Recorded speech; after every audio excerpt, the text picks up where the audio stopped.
ನಿಮಗಿರುವುಗಳಲ್ಲಿ ತೃಪ್ತರಾಗಿರಿ, ಯಾಕಂದ್ರೆ ನಿಮ್ಮನ್ನ ಬಿಡಿಸ್ಲಿಕ್ಕೆ ನಿಮ್ಮ ತಂದೆಯು ದಾರಿ ಸಿದ್ಧ ಮಾಡಿದ್ದಾನೆ. ಹಲ್ಲೆಲೂಯಾ.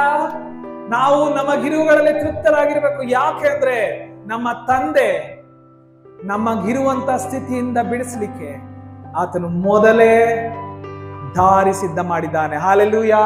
1 ಕೊರಿಂಥ 10:13 ಹೀಗಿದೆ, ದೇವರು ನಂಬಿಗಸ್ತನು, ನಮ್ಮ ಶಕ್ತಿಯನ್ನ ಮೀರುವ ಶೋಧನೆಯನ್ನು ನಮಗೆ ಬರಗೊಡಿಸದೆ ನಾವು ಅದನ್ನು ಸಹಿಸಿಕೊಳ್ಳುವುದಕ್ಕೆ ಶಕ್ತರಾಗುವಂತೆ ಶೋಧನೆಯಾಗುತ್ತಲೇ ತಪ್ಪಿಸಿಕೊಳ್ಳುವ ಮಾರ್ಗವನ್ನ ಸಹ ಸಿದ್ಧ ಮಾಡುವನು. ಹಲ್ಲೆಲೂಯಾ.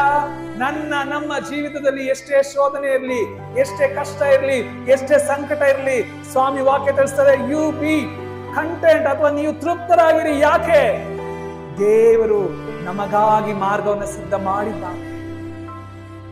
ದೇವರು ನಮಗಾಗಿ ಆಲ್ರೆಡಿ ಮಾರ್ಗವನ್ನು ಸಿದ್ಧ ಮಾಡಿದ್ದಾನೆ. ನಮ್ಮನ್ನ ಆತನು ಆ ದಾರಿಯಲ್ಲಿ ನಡೆಸಿಕೊಂಡು ಹೋಗ್ಲಿಕ್ಕಿದ್ದಾನೆ. ಆದುದರಿಂದ ನೀವು ತೃಪ್ತರಾಗಿರಿ, ನೀವು ಸಮಾಧಾನವಾಗಿರ್ರಿ, ಯಾಕಂದ್ರೆ ದೇವರು ನಿಮಗಾಗಿ ಮಾರ್ಗವನ್ನು ಸಿದ್ಧ ಮಾಡಿ.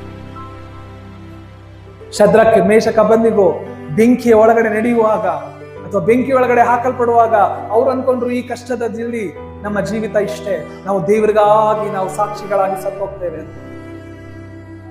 ಆದ್ರೆ ಯಾವಾಗ ಅವರು ಬೆಂಕಿ ಒಳಗಡೆ ಕಾಲಿಟ್ರು, ಅವರ ಜೊತೆ ಪರಾತ್ಪರನಾದ ದೇವರು ಸಹ ಬೆಂಕಿಯೊಳಗಡೆ ಕಾಲಿಟ್ನು. ಪ್ರಿಯರೇ, ಹಲ್ಲೆಲೂಯಾ.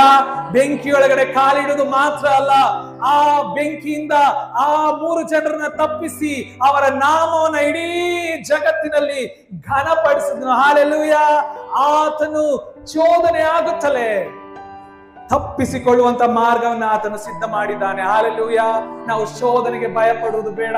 ಶೋಧನೆ ಇರುವಾಗ, ಕಣ್ಣೀರಿರುವಾಗ, ಸಂಕಟವಿರುವಾಗ ನಾವು ತೃಪ್ತರಾಗಿ ಜೀವಿಸುವುದನ್ನ, ದೇವರಿಗೆ ಸ್ತೋತ್ರ ಸಲ್ಲಿಸುತ್ತಾ ಜೀವಿಸುವುದನ್ನ, ದೇವರಿಗಾಗಿ ಬದುಕುವುದನ್ನ ನಾವು ಅಭ್ಯಾಸ ಮಾಡೋಣ ಪ್ರಿಯ.